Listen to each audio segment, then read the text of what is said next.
You know, what the world is trying to do with the church, what the world is trying to do with the saints of God, is to pin you down, is to hold you, and to make you slave, and to leave you in bondage.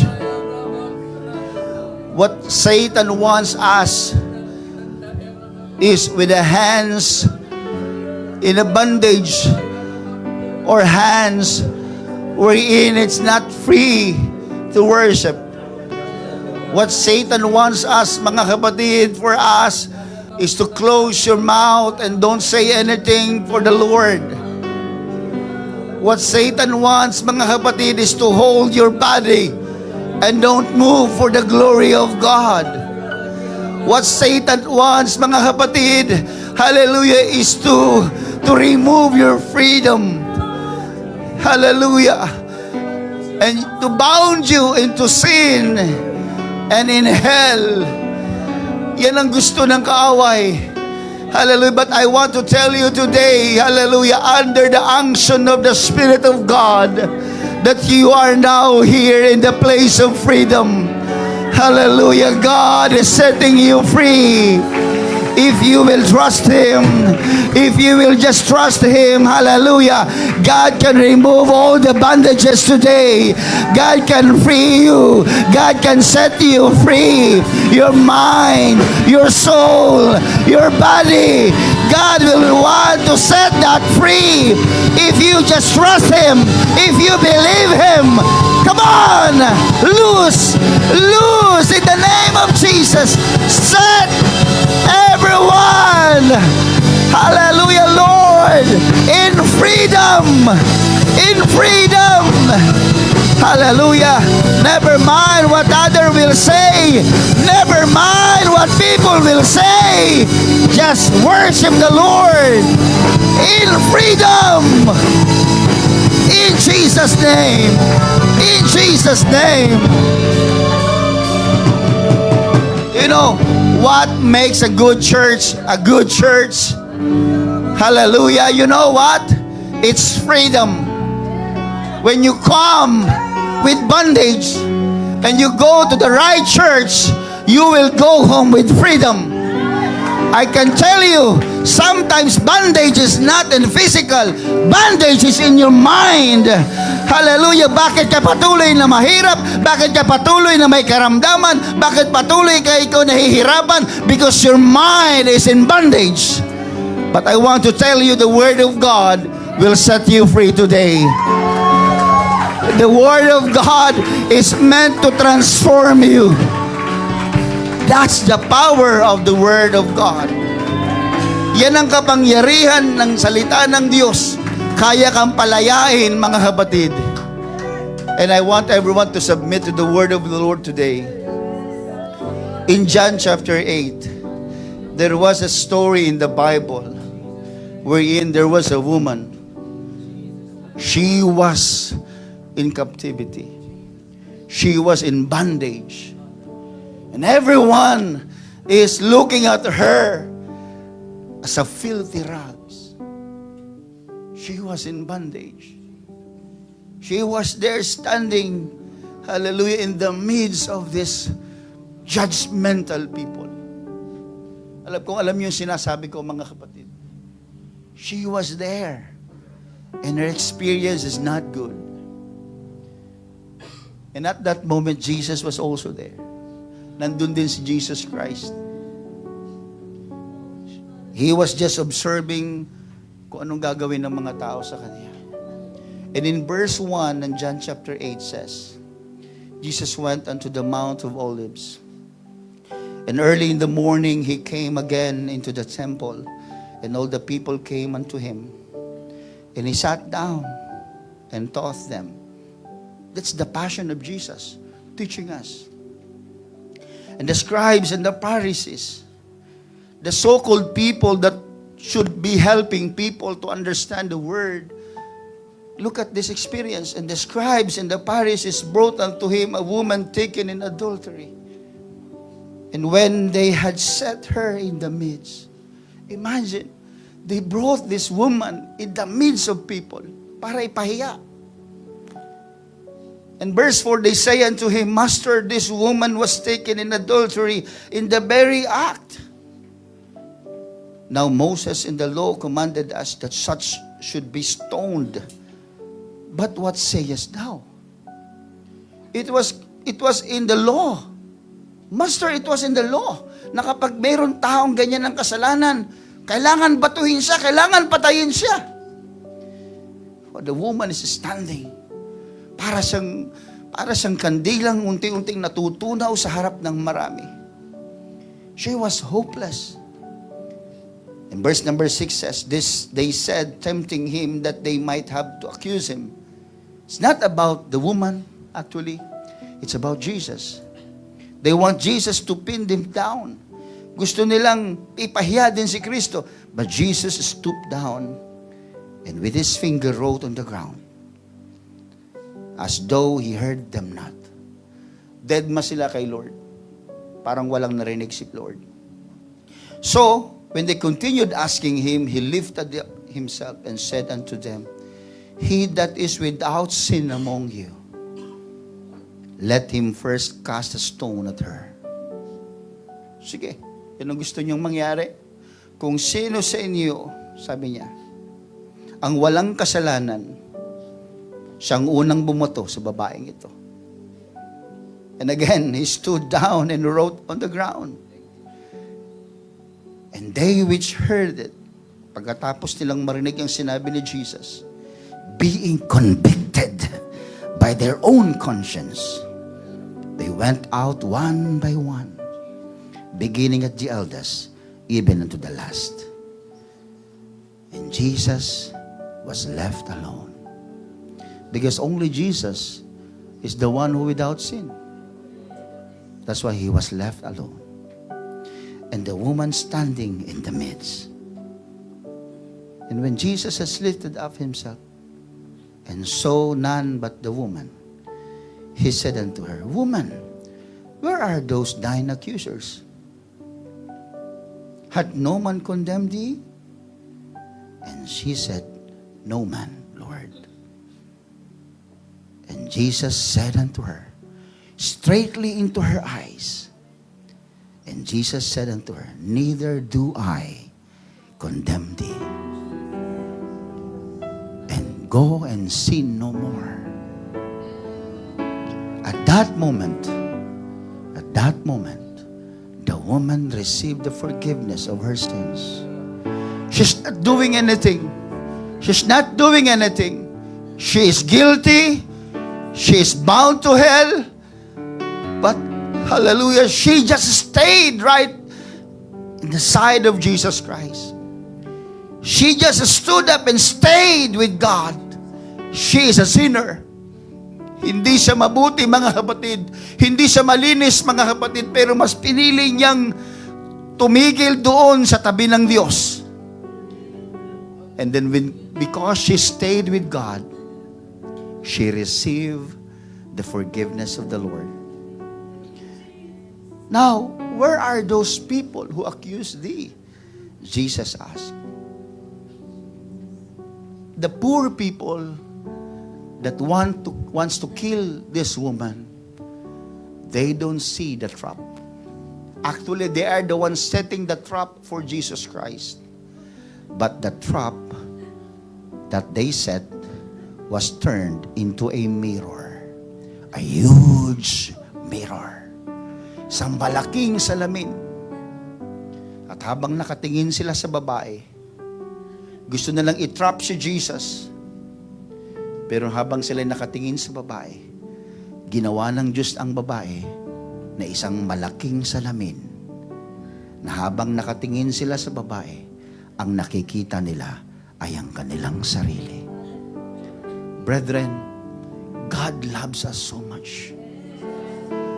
Kapag ang Diyos tumingin sa atin, hindi niya tayo nakikitang makasalanan. Ang tingin niya sa atin ay isang taong nangangailangan ng kapatawaran. And I want to tell you today, though we commit sin in the sight of God, He loves us so much. Grabe ang pag-ibig ng Diyos sa atin. Kahit paulit-ulit at paulit-ulit natin siyang hindi pinapansin, paulit-ulit natin ginagawa ang ating kasalanan, kapag ang Diyos ay tumitingin sa iyo, habag ang nakikita niya, kaligtasan ang nakikita niya, hindi kanya hahayaang mapunta doon sa impyerno. Hindi kanya hahayaang ikaw ay mapariwara. Why don't we accept this kind of love from the Lord today? I feel the presence of the Lord. I want to speak to you today. The trap that turned into a mirror. The trap that turned into a mirror. God, speak to us, Lord, today. We feel your presence. Continue to minister to every heart and soul today. We are but sinners, Lord, but because of your love and grace, you forgive us. God, I pray, talk to us, Lord. In a minute, Lord, talk to us and convict our hearts. In Jesus' name I pray. Everybody say amen. Come on, clap your hands to Him. Let Him receive your worship.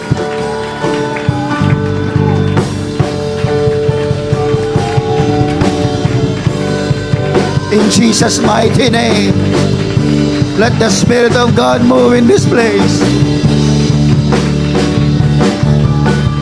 Hallelujah. The trap that turned into a mirror. You may be seated.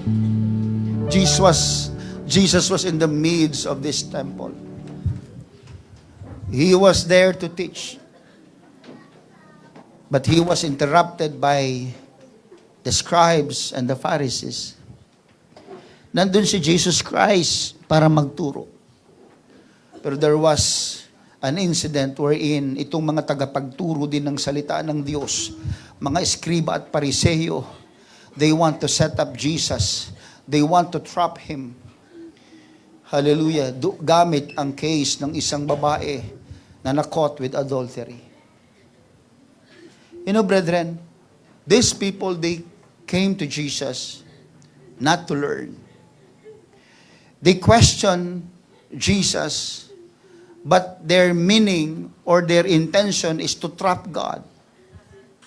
May mga taong nagpupunta sa Panginoon hindi para magtanong, hindi para matuto.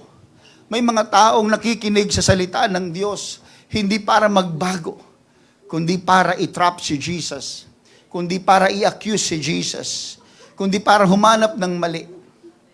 They want to accuse God. They ask not to learn, but to disagree. Huwag nating ugaliin, mga kapatid, na every time we listen to the Word of God and every time we go to the church and to the ministry, mga kapatid, na para bang we look for something to discuss, to be discussed, something to be disagreed, mga kapatid. No. It is about God. It's about Jesus. These people, they go to Jesus, but they don't need justice. What they want is to discredit God. They want to refute God. Gusto nilang sabihin, mali ang tinuturo mo, Lord. Gusto nilang sabihin, mali yung pamamaraan mo, Lord. Because they have this so-called religion in their mind. Meron silang sariling paniniwala. Meron silang sariling teolohiya. Kaya nung si Kristo ay nagtuturo sa kanila, they listen to the teaching, but they are there to disagree. That's why we say amen and every time there is a point in the Word of God. Meaning to say, I agree. And if you are here, you don't even open your mouth and say amen. And what you are disagreeing to the Word of God. Everybody say amen. You say amen, it's because you agree to the Word. And their question, mga kapatid, is like a weapon to destroy and not to rebuild. You know what? The Bible, the Word of God is meant to transform and meant to rebuild us or build us. Yun ang gamit ng salita ng Diyos para tayo ay baguhin, para tayo ay i-build, itayo ng Diyos sa kanyang kalooban. But you know what happened in this story, mga kapatid? Itong mga taong tagapagturo ng salita ng Diyos, instead of they are the one who build that woman, their words, their question is like a weapon para sirain, patayin, husgahan yung kanilang kapwa. And that is the same what happened in Matthew chapter 22. Verse 15 to 17, nung lumapit ito mga Pariseo at yung mga tao lumapit sa kanya at tinanong, is it lawful to give tribute unto Caesar or not? Magbibigay ba kami? Okay ba na magbigay kami kay Caesar sa gobyerno? Yung tanong nila is not to rebuild. Their question is ipahiya si Kristo. Sapagkat pag sinabi ni Kristo, huwag kayo magbigay. So kalaban na ni Kristo ang gobyerno. Ganun sa babae. Lord, ang sabi ng loob, Moses, pag mayroong ganitong kasalanan, dapat batuhin, dapat patayin. Yes, totoo yun. Pero nasan yung lalaki? Bakit yung babae lang? You see, they are setting trap for Jesus. Gusto nilang ipahiya si Kristo. Gusto nilang gawing sabihin na mali yung tinuturo ni Kristo. Pag sinabi niya, yes, batuhin nyo. Anong ibig sabihin, mga kapatid? Lahat ng mga publicans, lahat ng mahihirap, lahat ng makasalanan, aayaw na sa pagtuturo ni Kristo. You see, matalino ang kaaway. At pag sinabi naman niyang, no, huwag niyong batuhin. So, sino naman ang kasalanan niya? Anong kasalanan niya? He is now violating the law of Moses. So, walang pupuntahan si Kristo. But God is a wise God. Anong gagawin sa kanya? Anong masasabi mo? Sabi ni Kristo, ang unang walang kasalanan sa inyo dito, ang siyang unang bumato. Lahat yun may hawak na bato. They're ready to fulfill what the law of Moses is saying. Dumamputan ng bato at ready na sila. Nagtanong lang sila, ano sa tingin mo, Master? Ano sa tingin mo, Guro? But they are the one, imbis na sila, mga kapatid, ay maging kasangkapan ng kapatawaran, sila ay magiging kasangkapan ng pagkawasak ng buhay ng tao. They pretend to seek morality. Iniisip nila, wow, this is morality. We are following to the word of the Lord. Pero hindi nila alam, mga kapatid, they are setting up trap to Jesus. Their hearts are closed. Nakikinig po ba kayo? Ang kanilang puso ay sarado, mga kapatid. So when the moment they come to Jesus, at sinabi nilang, Master, may isang babaeng makasalanan, no, Lord, oh. Tingnan mo. But their hearts are closed. Nagpunta sila kay Jesus hindi para humingi ng tulong at matuto. Nagpunta sila kay Jesus, para manira ng tao. Nagpunta sila kay Jesus, mga kapatid, pero ang kanilang puso ay sarado para matuto. My question today is your heart open? Is your heart open today? When the Word of God is being preached, ang iyo bang puso ay bukas? Are your ears open to grow or hearing to disagree? Baka mamaya nakikinig kayo but you disagree. Minsan nasasaktan tayo sa Word of God. Sharper than two-edged sword, the Bible says. Piercing even unto the dividing asunder of soul and spirit. Tumatagos sa buto ng puso mo. Tumatagos sa pinakakonsensya ng puso mo. Masakit, mga kapatid. But sometimes we say, hindi para sa akin yan. Para kay kay brother, para kay sister yan. Alam ko may ginagawa siyang mali. You came to disagree. You don't came to learn. Hindi ka nagpunta para sumamba at matuto sa Diyos. Nagpunta ka para i-disagree si Jesus. Kaya uuwi kang walang natutunan. Uuwi kang matigas pa rin ng puso mo. Uuwi kang hindi ka na-transform. Uuwi kang walang nangyari sa buhay mo. You don't understand anymore the Word of God because you choose what you want to learn. But God, He knows what is going on with you. Alam ng Diyos ang nangyayari sa'yo. Alam ng Diyos ang dapat mong matutunan. But you came to disagree just like these people. Hindi tayo ganon. Hindi tayo ganun, mga kapatid. We listen to agree. We listen to learn. And we listen to grow. Everybody say amen. That's why desire to receive should be our attitude. Not a desire to resist. Hello? Pag pumunta ka sa church, meron kang desire, di ba? May desire ka, meron kang gustong makuha sa Panginoon. Meron kang gustong malaman sa Panginoon. Meron kang gustong matutunan about God. Yan ang gustong matanggap mo ng Panginoon. Yan ang gusto ng Panginoon na matanggap mo. So when you go to church, just like what this woman is, these people doing with the woman, nandun sila hindi para makinig, kundi para manghusga. Now church, who among us here has no sins? Sino sa atin dito ang walang kasalanan? No one. No one is righteous here. We come fall short in the glory of God. Hindi tayo nakaabot sa kapurihan ng Panginoon. That's why God is so silent at that time. Nakatahimik lang siya. Nagsusulat siya doon sa may, we don't know, kahit sinong scholar, hindi alam kung ano yung sinusulat niya doon. Baka nagdo-drawing ba siya, ha? O baka may nililista siya, o baka, we don't know what's in the mind of God. Na para bang wala siyang narinig sa mga sinasabi. Pero nangungulit yung mga tao. You know, when God is silent, listen to this. When God is silent, He is still speaking. Don't you know that silence is an answer? Ang pagtahimik ay uri din ng sagot. In John chapter 8 verse 6, binasa natin kanina, Jesus stooped down and with his finger wrote on the ground as though he heard them not. Why Jesus was not responding immediately?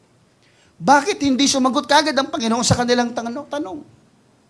Why he delayed his message? Because he delayed in purpose. May dahilan ng Diyos. Tayo minsan, ba't katahimik? Wala lang, trip ko lang. Ay, bad trip ka. Bad yung trip mo.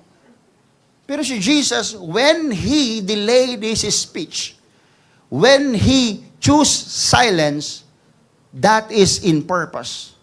May dahilan yun. Walang bagay na ginagawa ang Diyos ng walang dahilan. Tayo lang naman yung minsan nonsense eh. Diba? Ganon-ganon tayo. Anong ginagawa mo? Wala lang. Habit ko lang ganon. Anong purpose yan? Wala lang. You see, we do things that is with no purpose. Pero ang Panginoon, hindi siya ganon, mga kapatid. Everything He does is with purpose. Amen. Eh, bakit yung ilong mo nandito, hindi dito sa tuktok? In purpose.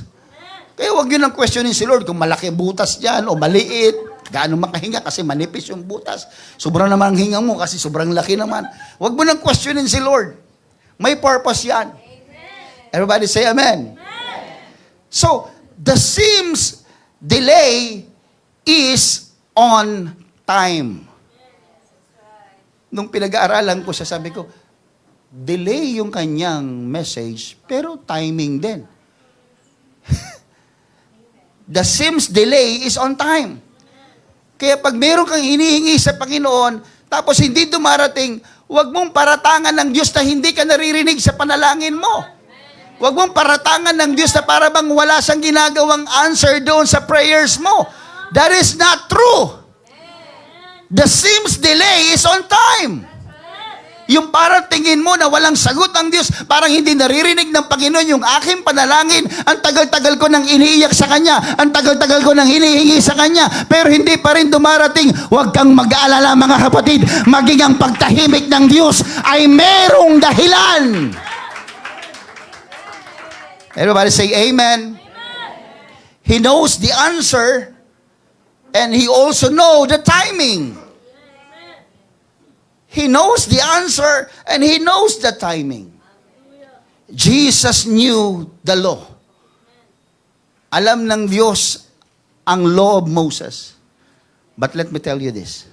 but He knew more the hearts of men. Alam ng Diyos ang Old Testament law, pero mas alam niya rin ang puso ng tao. The law meant for us to know that we are sinners. Ulitin ko po sa mga hindi pa ninyo alam. The Old Testament is intentionally given by the Lord for us. The law of Moses is for us to know that we wrong God. Na nag-commit tayo ng kasalanan. The law of Moses is telling you, oh, makasalanan ka. The law of Moses is telling you, oh, na-offend mo si Lord. The law of Moses is telling us about our wrong. But the law of Moses didn't tell us how to connect with God. Walang sinabi ang Old Testament. Walang sinabi ang law of Moses. Kung paano ka magko-connect. Sinabi lang makasalanan ka, pumatay ka o makasalanan ka. Then, period. Anong gagawin ko? That's why Jesus Christ came to explain to us that there is forgiveness in our sins. Everybody say amen. Alam ni Jesus Christ yung law. Alam niya lahat yan, mga kapatid. But, ang mas binigyan niya ng pansin ay yung puso ng tao. You know what happened in the death of Lazarus? Alam niyo ba nung si Lazarus ay mamatay? Di ba si Jesus Christ din nilapitan siya, mga kapatid, ng inutusan. He was so silent. Tahimik lang si Jesus Christ. Sinabi, ay, yung kaibigan mo, sir, mamamatay na po. Sabi niya, tahimik lang siya. Tapos, after 3 days pa siya nagpunta doon sa kaibigan niya si Lazarus. Tsaka pala niya binuhay. Iisipin mo, Lord talaga, oh. Siguro ang araw na tinumad si Lord. The seems delay is on time. Bakit kaya? Pwede naman siyang, ganun ba? Tara! Kabayo! Pinakamabilis na kabayo! Sakyan natin, mapunta doon sa kaibigan ko! Pero hindi. Relax lang si Lord, oh. Parang walang nangyayari. Parang katulad sa babae, parang wala siyang narinig, mga kapatid. He waited for the right time to raise Lazarus. You know what? Kung dumating si Kristo, now I understand this. Listen to me. Kung dumating si Kristo nang buhay pa si Lazarus, lilihans niya, di tanggal yung lagnat, tanggal yung cancer, tanggal yung kung ano man yung karamdaman sa katawan, tanggal. Okay na yun. Then, the family will be rejoicing, oh, masaya ang mga pamilya, oh, gumaling na si Lazarus. Then, very few people will just rejoice. But what happened is this. Sabi ko sa inyo, mga kapatid, mayroong purpose kung bakit may delay. Nung dumating si Kristo, patay na, 3 araw nang nandun sa libingan si Lazarus. Nung dumating si Kristo at binuhay niya si Lazarus, all the cities knew or knows that Jesus Christ is the Messiah. Kung mayroong delay ang Diyos, it's not because for you to suffer. It is because for Him to glorify. It's never about us. Mga kapatid, listen, it's never about us. Huwag kang mabuhay kasi ng yabang mo na para bang lahat na lang, ako, gusto mo, entitled to masyado. Natuto ako, kaya, mataas ang degree ko. Gusto mo, please, we live on earth not because of ourselves. Buhay tayo, it's not because for us. It's for the glory of God. Hindi mo naman kayang gumawa nga ng isang pirasong tao na hindi mo nga kayang bumuhay ng patay So nilikha tayo ng Diyos for His purpose. Sa Kanyang dahilan. Kaya nung si Lazarus, kaya nung dumating si Jesus Christ, sabi ni Martha, Lord, kung napaaga-aga ka lang, hindi sana namatay yung kapatid ko. Umiyak lang si Jesus. Maaaring nasaktan siya dahil, una, namatay na yung kaibigan niya. Pangalawa, maaaring nasaktan siya sa hindi naiintindihan ng mga taong ito. They live their lives for themselves. Parang tayo. Tatrabaho, susweldo, bibili ng pagkain, bibili ng damit, mag-aaral para sa sarili nating kapakanan, mag-aaral para sa, puro pansarili. Wala tayong inisip na para sa Diyos. Hello? Para kang, inventor na gumawa ng kutsara. Tapos yung kutsara may sariling plano. Naglalakad ng sarili niya. May planong sarili niya. Mayroon siyang purpose sa kanyang sarili. Sasabihin mo, hoy, ginawa kita para kasangkapan ko sa pagkain. May purpose ako kung bakit kita ginawa. In the same way, God. Hindi ka dito pampasikip lang ng mundo. Ano ba yung buhay ko, pastor? Ano bang purpose ko? Pampasikip sa mundo? Pampadagdag sa pumipila sa ayuda? Ano ba yung buhay ko, pastor? No! Of course not! You are created for His glory. Glory ni Lord. Kaya kung may nangyayari sa iyong hindi mo maintindihan, huwag kang mainip. Mayroong gagawin si Lord na ikaluluwalhati ng kanyang pangalan. Hindi ng pangalan mo, hindi ng purpose mo, kundi ng purpose ng Panginoon sa buhay mo. Everybody say amen. That's why His timing is not for our convenience, but for His glory. Ulitin ko, ang timing ng Lord is not for our convenience. Minsan nagagalit tayo, bakit parang wrong timing si Lord? Bakit wala pa ito, wala pa yun? Wrong timing. No, it's not wrong timing. It's not for your convenience. Hello? It's for God's glory. It's for God's glory. Kaya kung may kayo mga nagbi-minister sa church, you do something here, and then you feel inconvenient. Hello? Why you are doing that? Anyway, in the first place. Ba't mo ginagawa yan? Even me, I preach the Word of God. And many people don't listen. Lakad ng lakad na para bang bulating nilagyan ng asin. Ano ba kayo? Pero pag sa eskwelahan, hindi nga kayo mga may I go out eh.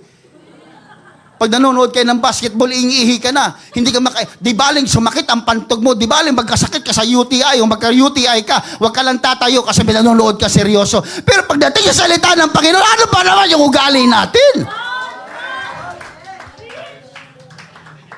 Hallelujah naman yan, oh.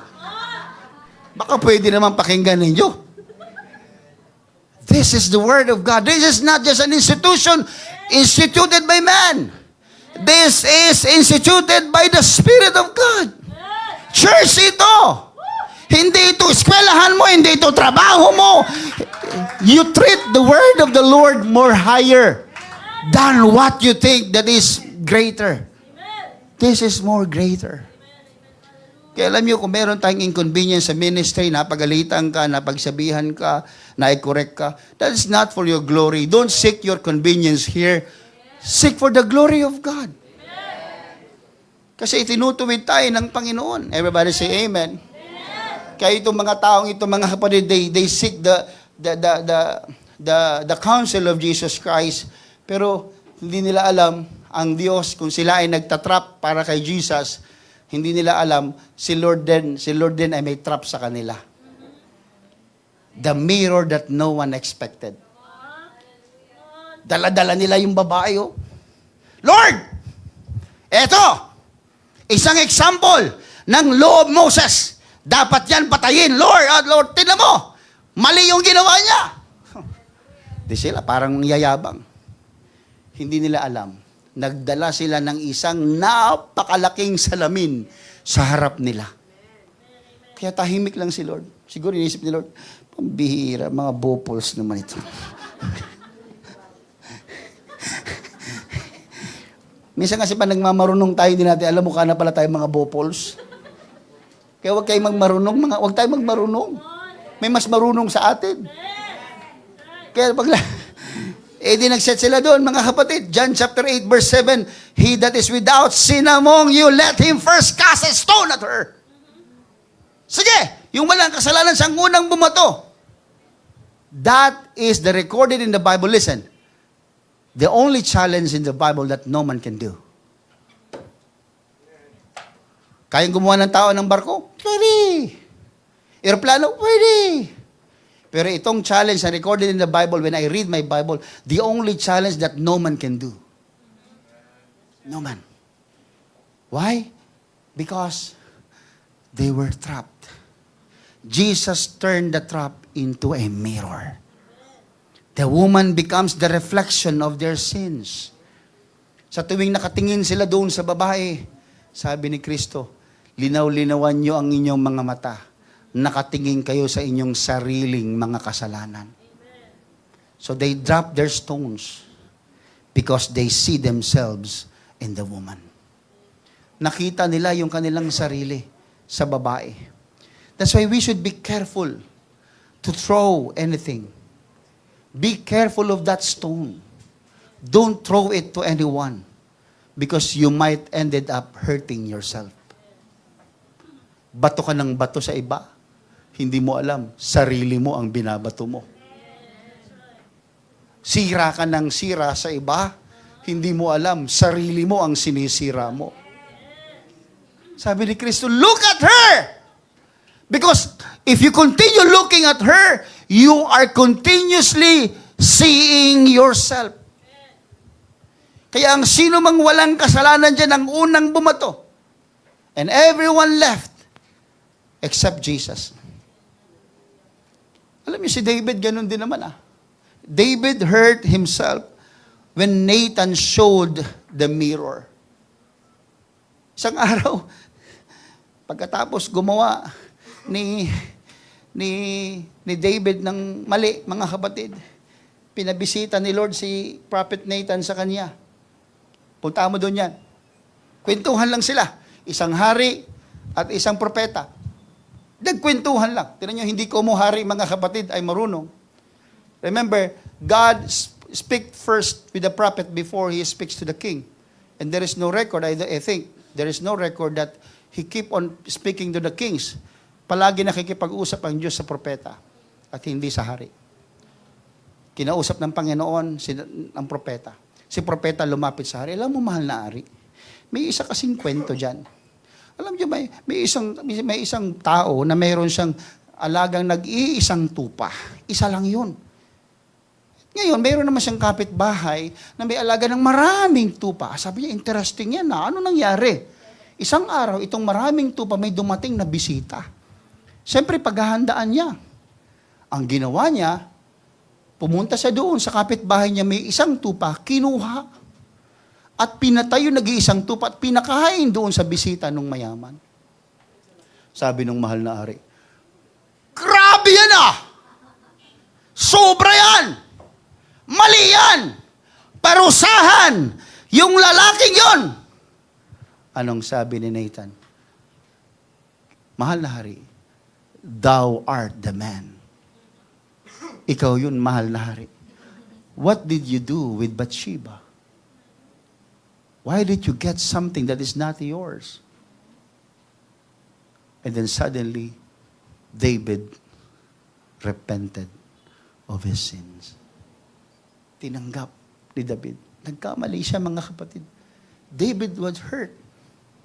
Hindi niya alam yung ikinikwento ay siya. Itong mga tao naman, dala-dala nila yung babae, hindi nila alam na ang kinukwento nila ay sila din. That's why that day, even me, from now on, I will not throw stones to anyone. Why? Because we ended up hurting ourselves. Para mo ring binabato ang sarili mo.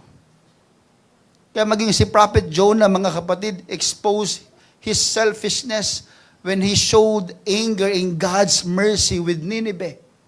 Kaya ayaw magpunta ni Prophet Jonah doon sa land of Nineveh kasi ang tingin niya sa land of Nineveh, wala nang pagbabago. Wala nang pwedeng magbago dyan. Masasama ang tao dyan, pati ang hari dyan masama. Kaya nung kinakausap siya ng Panginoon, pinakita niya yung galit niya sa Nineveh, pero hindi niya alam na yung galit niya ay nagpapakita lang ng kanyang pagiging makasarili. Mga kapatid, huwag kayong makontento na kayo lang ang matuwid. Huwag kayong makontento na kayo lang ang nakaiintindi ng salita ng Diyos. Huwag kayong makontento na kayo lang yung mayroong close relationship with God. Kaya nagalit ang Panginoon, di ba? Kaya nga kinukurek ng Panginoon si Prophet Jonah. No, Jonah. You are the prophet. You should be the one teaching people about God. You should be the one who with consideration, kahit sa tingin mo wala nang pag-asa yan na mabago. Go and preach to that person. And then he realized. That's the story of Jonah.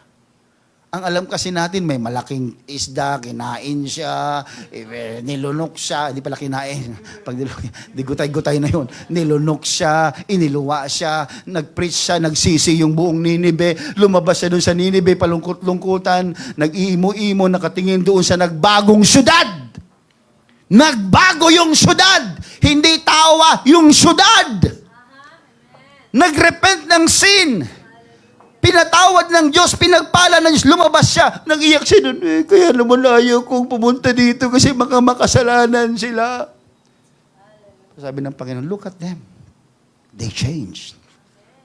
Okay, please, ingat ka sa bato mo. Lahat tayo may hawak na bato ngayon.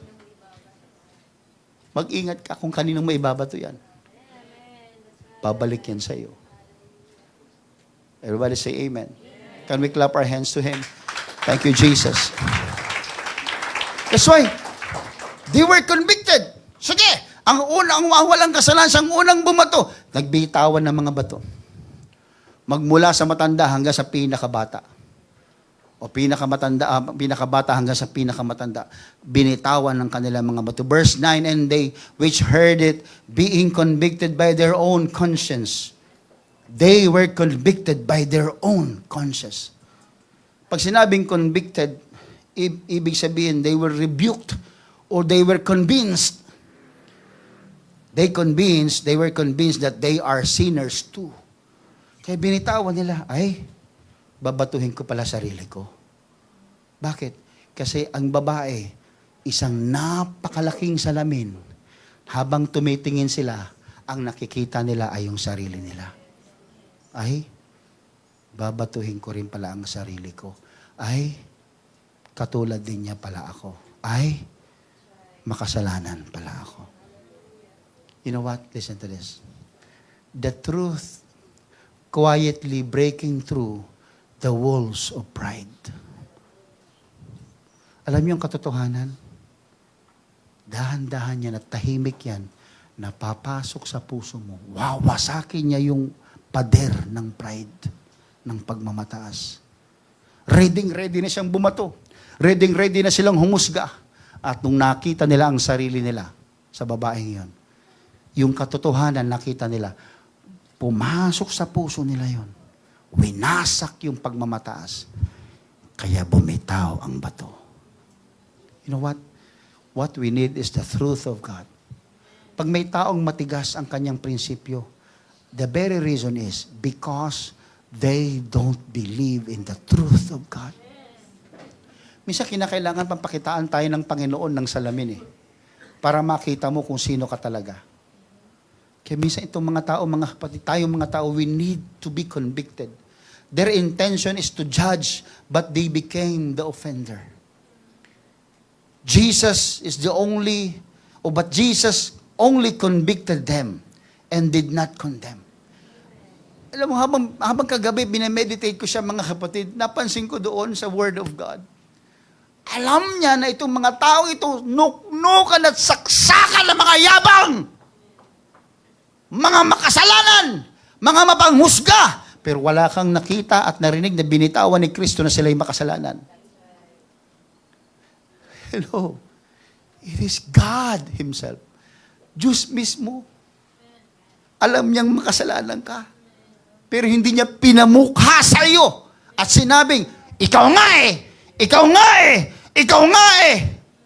Pabato-bato ka pa dyan? Pahawak-hawak ka pa ng bato? Ikaw nga eh.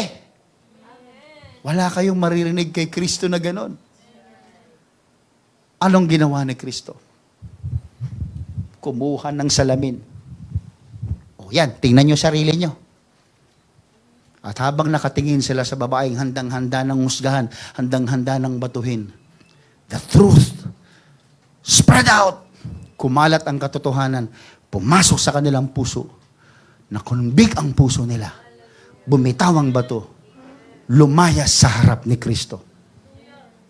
You see?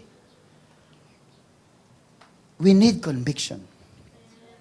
Because conviction leads to change. But condemnation leads you to despair. Kaya huwag tayong God didn't condemn us. Hindi ka kinondemn ni Lord kung bakit ka ganyan. Araw-araw, mga kapatid, sino ba sa atin dito hindi nagkakasala araw-araw? Ipokrito ka kung hindi ka nagkakasala. Sasabihin mo na hindi ka nagkakasala. Pero sa araw-araw na pinahintulot ng Diyos, never kanyang kinondemn. Never kanyang sinabihan, hindi ka na maliligtas, kahit anong gawin mo, kahit sunugin mo pa ang sarili mo, ihandog mo doon sa simbahan. Hindi sinabi ng Lord yon. He just convict you. Kinukonvict ka lang ng Diyos. He never forced you to believe Him. Hindi ka naman pinilit ng Diyos sa paniwalaan mo siya. He just keep on tagging you. Ang dami mong kasalanan? Kinulong ka ba ng Diyos? Pinatay ka ba ng Diyos? Di ba hindi? Ano ginagawa ng Diyos sa'yo? Inuuga-uga ka ng katotohanan. Pero He never meant to destroy you. He never meant to condemn you. Yung babae na walang kalaban-laban, babatuhin mo? Yung babae na wala namang kalaban-laban, gustong pagtulungan, Jesus Christ is just right there. Nandun lang siya sa tabi. Eh kung talagang ang Diyos ay galit sa kasalanan sa kanya, di winaking na yun. Kawa, kasalanan ka pala. Kya! Pero hindi nyo nakitang ginano ni Lord yung babae. Please, ikaw, ako, ay katulad ng babae. Pastor, ito bang hirap ko? Ito na ba yung sakit ko? Ito bang hirap ko? Ito na ba yun, Pastor, yung parusa ni Lord dahil makasalanan ako? When God created you, He don't mean to make your life a misery or a miserable life. Ilagay mo sa isip mo yan. Hindi ka nilikha ng Diyos para maging miserable. It is just God's will for His glory. Kaya marami nagtatanong bakit siya bulag, Lord? Yung nanay niya, tatay niya, no, mga pasaway, no? Kaya yung bata, naging bulag. O yung bata, Lord, pasaway yan, ano? Alam mo talagang pasaway. Sabi ni Lord, walang problemang magulang, walang problemang bata. Nangyari sa kanya yan para sa aking kapurihan. Now, sino ka para magtanong? Sino ka para humusga? No one. It's a free country, mga kapatid, anyway. Ito'y malayang bansa. Hinahayaan na nga lang tayo kung gawin. Minsan sa kalayaan natin, sumusobra na tayo eh. Nilalabag na natin pati ang salita ng Diyos eh. Pero the Holy Ghost is there to awaken us. Hindi ka kinokondemn, di ba? Tinan nyo. Yung banal na Espiritu, kinokondemn tayo. Nung tayo ay na-convert. Nagpabautismo tayo sa pangalan ni Jesus, na-convert tayo, napuspos ng Espiritu Santo. Anong sumunod na nangyari? Araw-araw ka bang binabible studyhan ni Pastor? Araw-araw ka bang kinakatok? Napuspos ka na ha, huwag ka na magkasala. Ano ba ginagawa? Sinusundan ka ba ng leader sa bahay? Tinitext ka ba? Nagpakabit ba ng CCTV para makita lahat ng ginagawa mo? Di ba hindi? Anong dala mo pag uwi mo sa bahay mo? Espiritu ng Diyos. Anong trabaho ng Espiritu ng Diyos? Ipaalala sa iyo ang itinuro ni Kristo. Kaya unti-unti may nagbabago sa iyo. Dati, sino bang hindi tumadero? Sino bang hindi palabisyo? Yung kaharap nyo ay puno ng bisyo. Pero nung napuspos ako ng Espiritu Santo, para bang tuwing hahawak ko ng sigarilyo, para bang nanginginig, pinipigilan mo yung...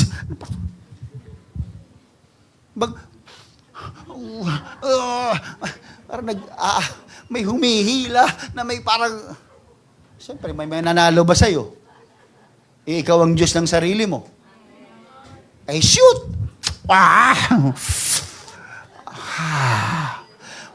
This is a true to life story, mga kapatid. This is my story. Pagtapos, siyempre, panalo ako eh. Tulog ako. Chain smoker ako. The last, ano ba tawag yan? Sip. That's very memorable for me. Nakaramdam ako ng kakaibang pakiramdam. Hilong-hilo ako. And then suddenly, nag-blackout ako. Then nagising ako ng madaling araw and I am crying to the Lord. Umiiyak ako madaling araw. Gumising ako madaling araw na ako nagising. Tanghali yun eh. Madaling araw ako nagising. Umiiyak ako sa Panginoon. Magmula nung araw na yun, pag nakakaamoy ako ng usok ng sigarilyo, yung bituka ko parang may washing machine sa loob. Mga kapatid, masama ang pakiramdam ko. Lumalayo ako. Yung amoy na gustong-gusto ko, naging kahindik-hindik at kakilakilabot sa pangamoy ko. Sino nagbago nun?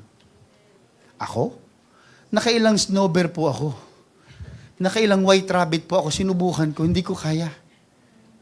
What happened to me is a miracle of God's transformation.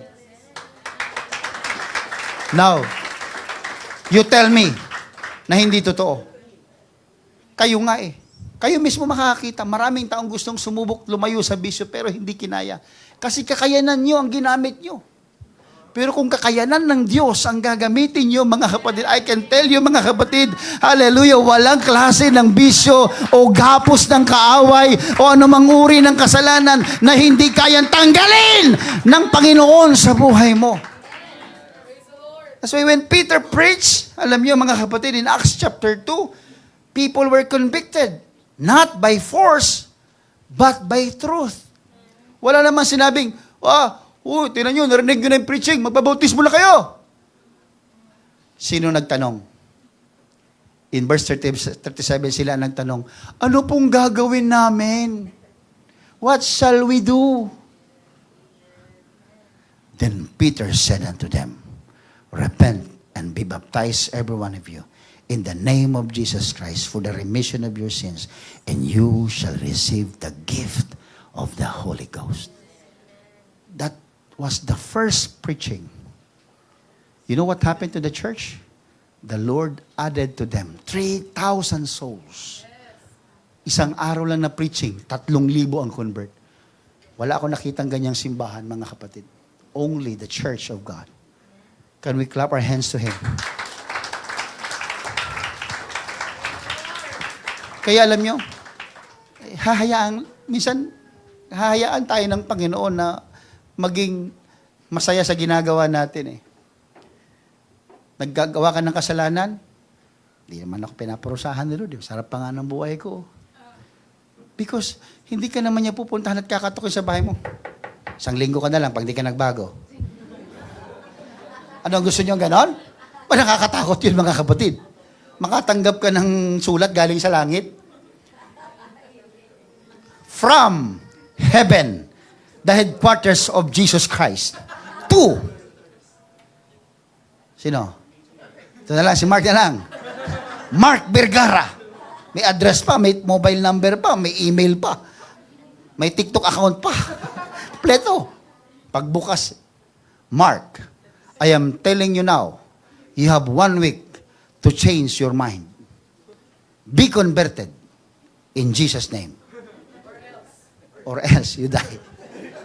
O kung sana kung ganun, parang credit card, nihintay mo yung bill.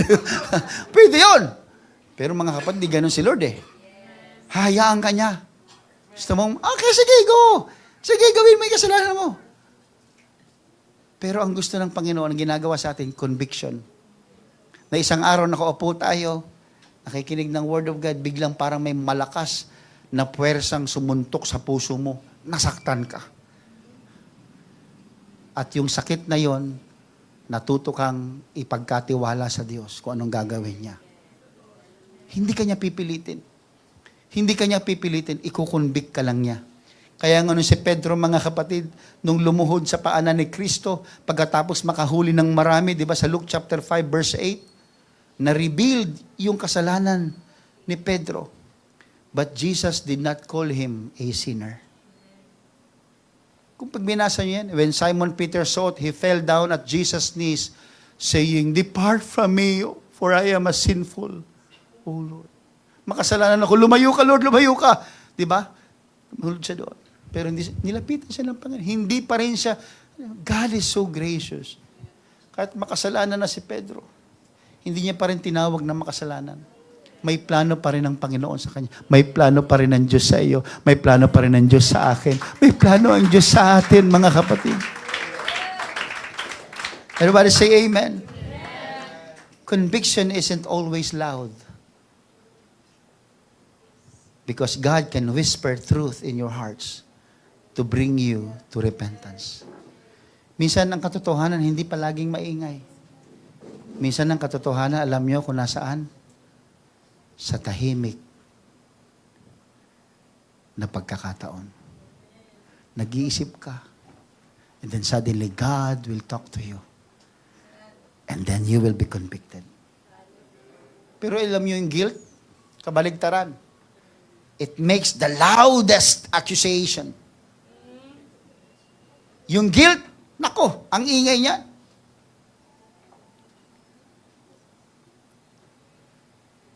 In verse number 10 says, where are those thine accusers? Sabi ni Kristo. Because accusers cannot stand guilt. Nung babatuhin na nila yung babae, nung interesado na silang saktan yung babae, nung interesado na silang husgahan yung babae, nung sinabi ni Kristo, ang salita, bumitaw ang bato, umalis sila. Because those accusers cannot stand their own guilt. Pag tayo na tinatamaan, marami na tayong excuses. Because you cannot stand with your own guilt. Amen. Kaya nagagalit tayo eh. Sabi mo, ikaw kasi ganyan-ganyan eh. Pag sumagot sa'yo, ikaw nga eh. Ano ako? Because we cannot stand in our own guilt. Sino bang matapang na harapin mo yung sarili mong guilt? Sige nga. Kung walang espiritu ng Diyos sa'yo, hindi ka naman matapang na harapin yung guilt mo eh. Lahat tayo ay guilty, mga kapatid. Alam nyo ba? Their guilt overwhelmed their ability to continue. And truth melts self-righteousness. Kaya pagiging makasarili o makatuwiran sa sarili, self-righteous ba? Patuwid sa sarili? Pagkatotohanan ng ibinato mo dyan, aalis yan. Kasi mga mapagkunwari, hindi tumatayo sa katotohanan yan. Para bang dilim, hindi makatiis sa liwanag. Subukan nyo. Magdala kayo ng liwanag sa dilim, tumatakbo ang dilim. Pag tinutukan mo dito, tatakbo doon. Habulin mo, tumatakbo yan.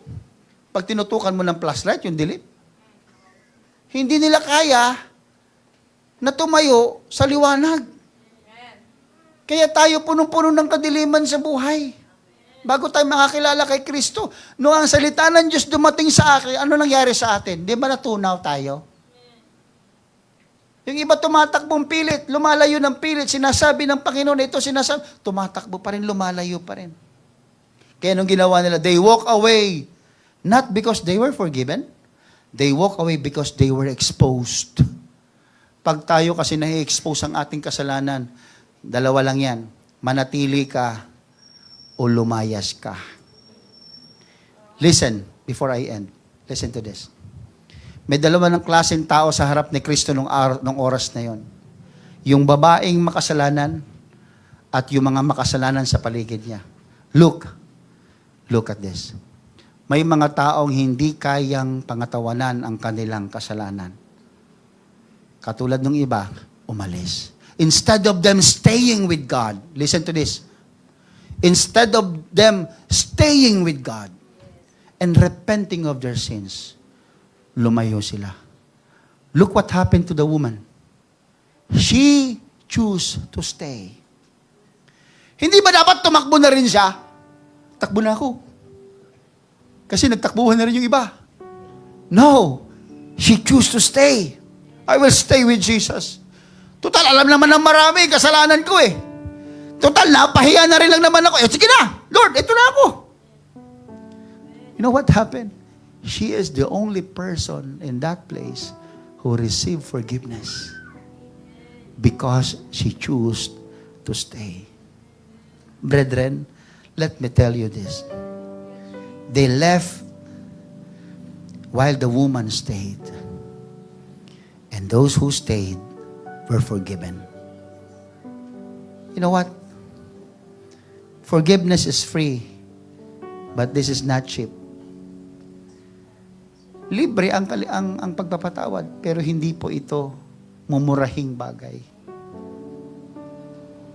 John 8:11 says, "Neither do I condemn thee. Go and sin no more." Sabi ni Jesus. Forgiveness costs us nothing to receive. Tanong ko sa inyo, meron ba kayong ginastos nung kayo ay tumanggap ng kapatawaran?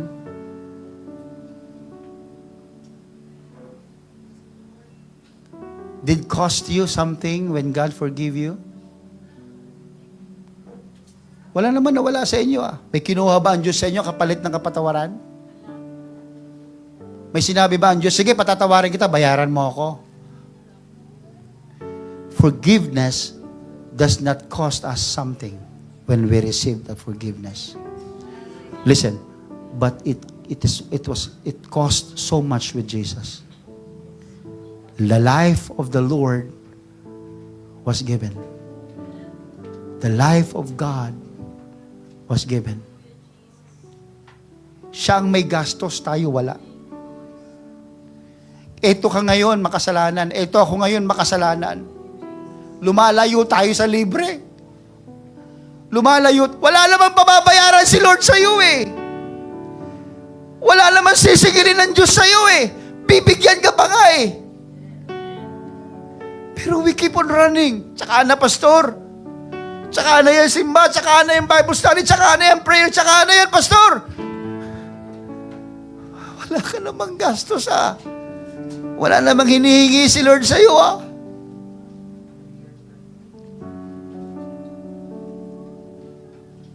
Hindi naman humingi yung babae. Hindi naman lumuhod yung babae. Hindi naman nagbayad yung babae kay Jesus. O nangako yung babae kay Jesus, Lord, forgive me, promise I will not do it again. Lord, I will serve you. Patawarin mo lang ako. No, the woman is silent because she is guilty. Makasalanan, marumi, hindi tanggap sa lipunan. She was there, but he just stayed. Tahimik lang siya doon. And she knows that she is in trouble. Walang sinabi kay Jesus Christ ang babae. But the woman simply received the forgiveness of God. Woman, where is thine accusers? Babae, nasaan yung mga humuhusga sa iyo? Lord, wala na po sila. Babae, ako man din ay hindi kita hinuhusgahan. Go. You are free. Go. But continue in holiness. You are forgiven, but you need to continue in holiness. Go and sin no more.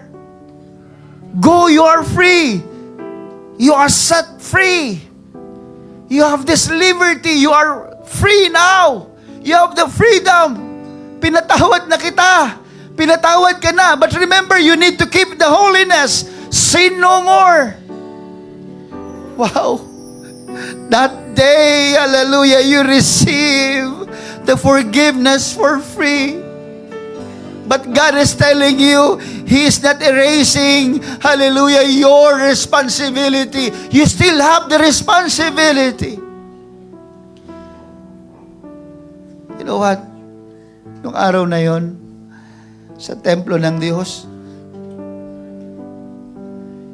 nawala na yung maingay na maraming tao. Batuhin na yan! Patayin na yan! Sumuway siya! Patayin yan! Makasalanan yan!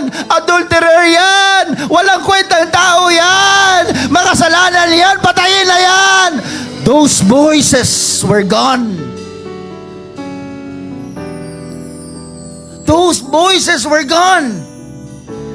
Except in one voice. The voice of mercy. The voice of forgiveness. the voice of God. The accusers walk away not because they were righteous, but because they were exposed. But the woman stayed. Guilty, yes, she is guilty, but she is willing to receive grace from God. And Jesus, the only one truly without sin, did not throw a stone. Listen to me, brethren. When Jesus challenged them, ang walang kasalanan ang siyang unang bumato. Si Kristo lang po ang walang kasalanan sa lugar na yon. Pero hindi siya bumato. Because God don't want to hurt you. God created you not to suffer. He created you for His glory. He don't mean to hurt you. Ayaw kanyang masaktan, ayaw kanyang i-condemn, ayaw kanyang ibulid sa impyerno. Nangingibabaw yung pag-ibig ng Diyos sa harap mo na maraming kasalanang ginagawa. Ang pag-ibig ng Diyos ay hindi nagbago sa harap mo.